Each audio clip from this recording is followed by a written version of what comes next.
According to marketing firm HubSpot, millennials, that's the generation of people born between 1980 and 2000, are excessively brand aware. In fact, 62% of them tend to stick with one brand, compared to 54% of the population at large.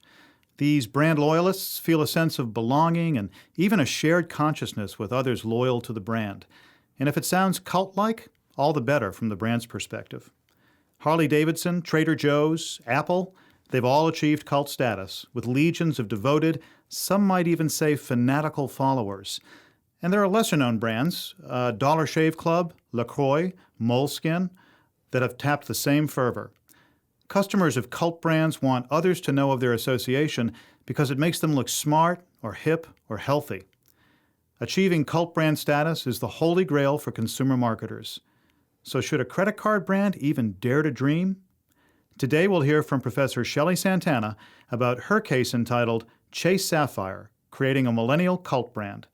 I'm your host, Brian Kenny, and you're listening to Cold Call. So we are all sitting there in the classroom. Professor walks in and they look up and you know it's coming. Oh, the dreaded cold call. Shelle Santana is an expert in consumer behavior, particularly in relation to spending and credit. Before embarking on her academic career, she was a marketing executive at American Express. Thanks for joining us today. It's nice to be here. Thanks for having me. Full disclosure for our listeners, I am holding up my very own Chase Sapphire credit card. You're my witness. Yes, you are. It's beautiful. Thank you. Yeah, and that's part of what we're going to talk about today is the appeal of the physical card itself. So I thought this was great. Obviously, I think about it both as a consumer and a user of the product, but also it gave me a much more interesting look inside the development of a credit card brand, which I'd never really given a lot of thought to. So I think our listeners will really enjoy this. So let me ask you to start just by telling us who's the protagonist, or in this case, the protagonists, and what's on their mind. So there are two protagonists in the case. Pam Codispoti, who's actually an HBS alum. She's president of Chase Branded Cards. And Eileen Serra, who is the senior advisor to Jamie Dimon, who's the CEO of JPMorgan Chase. And she is also the former CEO of Chase Card Services. And the case begins in July 2017, and they are reflecting back on the prior year after the launch of the Chase Sapphire Reserve card. In August of 2016, they launched this new card. It was targeted at millennials. It had an astonishing 100,000 point offer in terms of new cardholders being awarded 100,000 points. Yes, it was unprecedented in the market, and everyone just sort of stopped. The entire market froze when this offer came out. And they actually reached their full year acquisition target within the first 2 weeks of the card being available. Wow. They ran out of the special metal alloy that makes the card feel so special. So it's got a piece of metal in between the two pieces of molded plastic, so it's got a little bit of heft to it. They ran out of that. Millennials were posting YouTube videos of themselves unboxing this credit card that they received in the mail. It really just created such a frenzy in the marketplace that is kind of unheard of with credit cards in general, but credit cards amongst millennials was something that was truly, truly unprecedented. Yeah, and we're going to talk more about millennials. They come up all the time in this podcast, and I have 3 of my own at home, so I can relate to millennials somewhat. I would assume that maybe part of what drove you to write this case is your experience in this industry, but how did you hear about it, and what made you pursue it? Yeah, as you noted, I used to work for American Express. So credit cards and the credit card industry is just inherently interesting to me. And to see this new product take the market by storm the way it did was just fascinating. The second thing was that it truly was across all products. It was one of the hottest product launches in 2016. And again, it's a boring credit card, and it's one of the hottest products of the year. There was a cover story on Bloomberg Business Week about how this card was the must-have product for millennials, which, again, millennials were not big credit card users historically. So to even bring millennials into the franchise and to bring them in with such passion and devotion was just an amazing, amazing accomplishment to me. And so I really wanted to really get into how this all came about and how these women sort of really built this franchise. That's great. Can you describe, for those of us who don't know, JPMorgan's a huge financial services company. How important is the credit card piece of that portfolio? The credit card business historically was pretty small at Chase, so it is a large organization.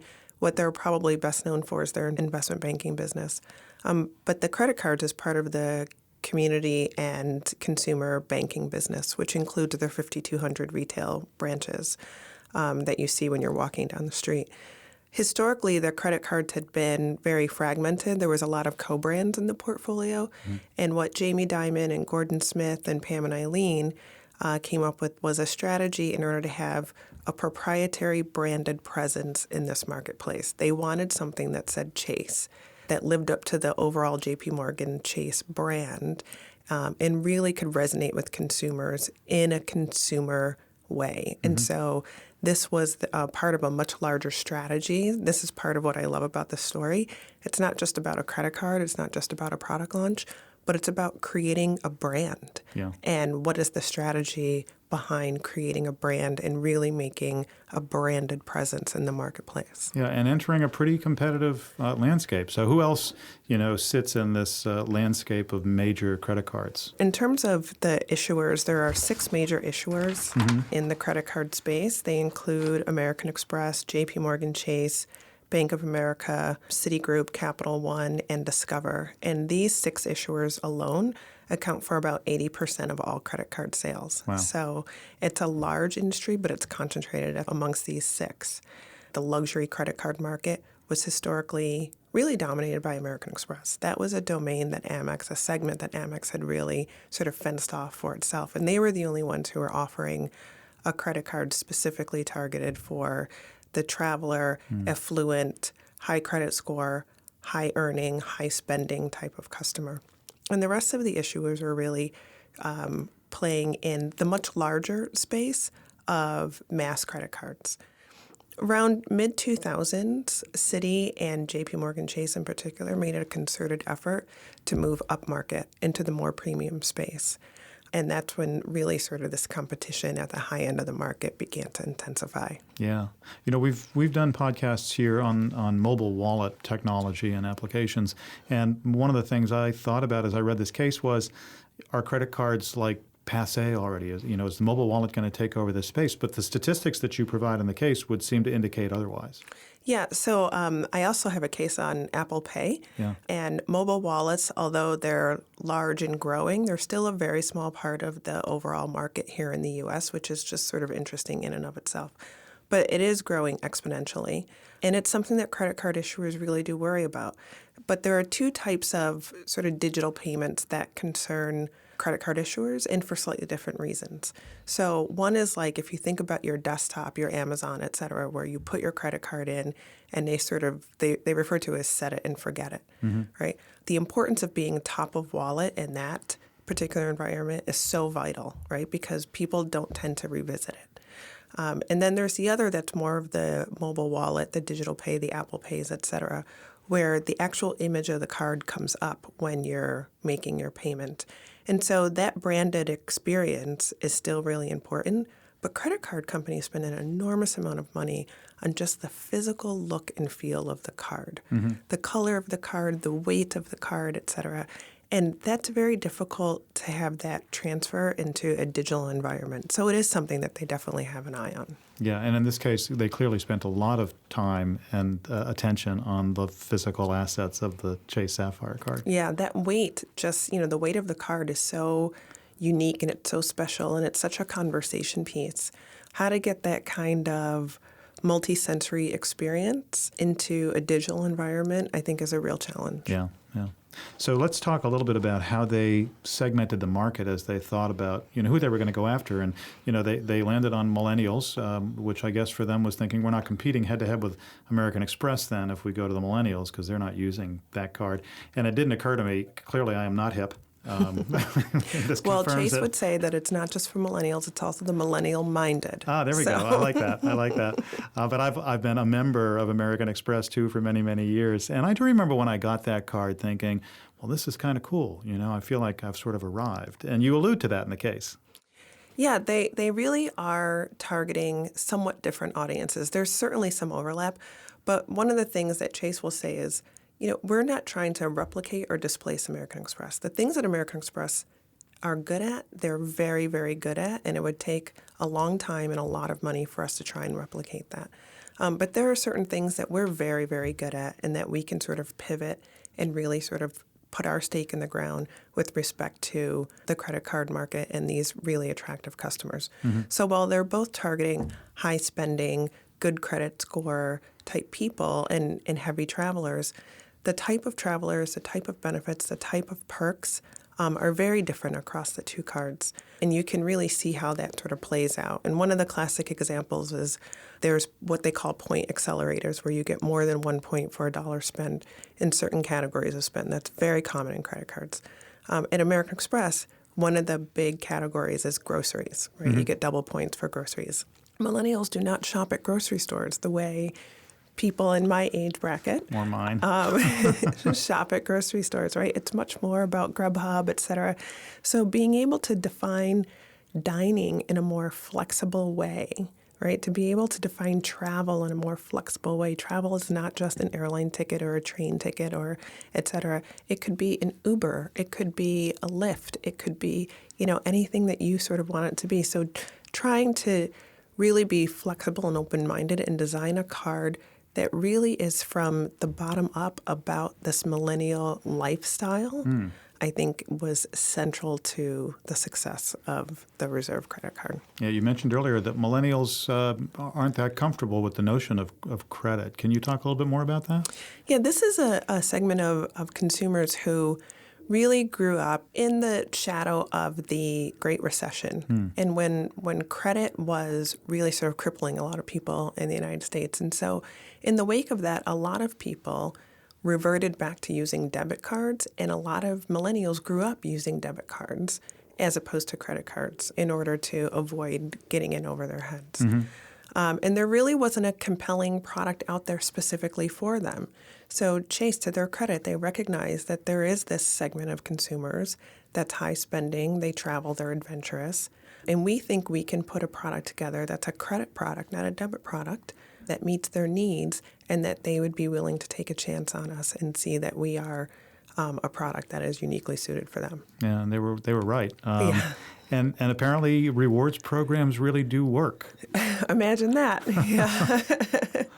I mean, how important in the industry, I don't even know how long rewards programs have been around. I guess I never really thought that much about it, but they give an awful lot of thought to not just the program, but how they're going to break it out and how they're going to target people based on the rewards that they offer. Yeah, so rewards are incredibly, incredibly important in the credit card industry. And if you think about rewards broadly, that could be something like cashback products, right? Or it could be what the industry would call proprietary currency products, right? Whether it's points or miles or something like that. So when you take those two broad groups together, that is one of the primary factors that consumers look at when they're trying to select a credit card. That said, the person who's attracted to a cashback card is a very different profile of consumer than a person who's going to go for more of a proprietary points reward-based card. And you mentioned, I think the term that you use in the case is churners. That's an industry term, I guess, for people who are really good at flipping from one card to the next? Yeah, so there's this inherent risk in that you put out a really rich offer, like 100,000 points, and a lot of these acquisition offers are fairly standard. You get X amount of points if you spend Y amount of dollars in a particular period of time. The intention is to get people to use their card quickly, right? And then that becomes habitual, and then it just becomes part of your daily routine. The risk is that people will recognize that they can spend up to the exact amount, collect their reward, and then sort of put their credit card in the drawer. And so then what happens is when you have these really rich offers, like Chase put out 100,000 points, they front-loaded a lot of the expense for this product, right? And so in order for that investment to pay back, you need customers to stay longer than the time required in order to earn the reward. And that's kind of the tricky balance in trying to determine how do we make this portfolio profitable in the long run, which is one of the primary questions that's on the table for the protagonists in the case. Yeah, and the other question that surfaces in the case is, how do you follow that up? Like, what's next? And you start to get into that a little bit in the case, too. Can you talk a little bit about that? Yeah, so one of the things that is a defining characteristic of the Reserve card was this 100,000 point offer. And it just took the entire industry by storm, like I said. But it was an introductory offer, A, so then the offer was dropped down to 50,000 points, which was planned. And then the second thing was, once you earned those points, that was a one-time opportunity. So now it's a year later. Those 100,000 points could easily cover the annual fee for the credit card, which is $450. A year later, that annual fee is going to start popping up on people's credit card statements going forward. That's not a small fee either. That's not a small fee. And so now one of the other questions on the table for Pam and Eileen is, does this product stand up on its own in the absence of this sort of mind-blowing new customer acquisition offer?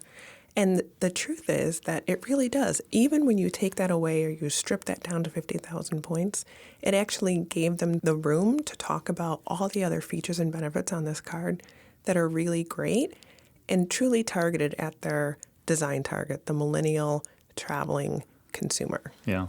Now, I was really surprised to read. I mean, you hear about, Harley Davidson, people tattooing the brand on their arm and that kind of thing. I was amazed at some of the exhibits and the things that people were doing with their credit card. Yes. I think one of my favorite stories was the woman who was initially declined as a customer for Chase, and she dressed up as a Chase Sapphire card for Halloween in this social media-fueled attempt to get their attention so that they would approve her for the card. Did she get one? I don't know. That's a great question. That's a B case Yes. coming up next. So you've discussed this in class with MBA students. Have you also done it with executives? Because I'm curious to see if the millennials come at it differently than the older folks. So we have not discussed it. It's a brand new case. It was just completed this past October, and so we did discuss it with the MBAs, and they loved it. There was so much energy and enthusiasm in the classroom. We had the good fortune of having Pam and Eileen in the classroom with us, and they just did a terrific job talking through, really honestly, like, here are the challenges, here are the pros and cons. The economics of this business are such that we're in this for the long run, and we book this acquisition cost in the short run, and then we need to sort of recover it in the long run. And so we need to make sure that we have a compelling offer, a compelling reason for you to take your card out and use this card over any other card in your wallet each and every time you have the opportunity to purchase something. The vast, vast, vast majority of our students had the card, so that was really fun, yes. And we all took a picture with their Chase Sapphire cards and with Pam and Eileen at the end of the case. I think the core lesson here is not just about new product development and how you use traditional retention tools as an acquisition tool, as an example, but also really understanding your customer. At the end of the day, all of marketing is rooted in the customer and understanding who your customer is. And one of the big lessons, I think, from this case is Chase really took the time to understand the lifestyle of their target audience, which is millennials, what mattered to them, why weren't they using competitive products, or what did they like about competitive products, and built this product from the ground up. They didn't say, you know what, millennials are younger versions of our existing customers. They said, this is a completely different customer, and we need to design something completely different that's just for them. And I think that is a lesson that is generalizable. I think it is, too. I think it's a great lesson for any marketer who might be listening who's targeting this millennial audience, because they are different. They are. They really are.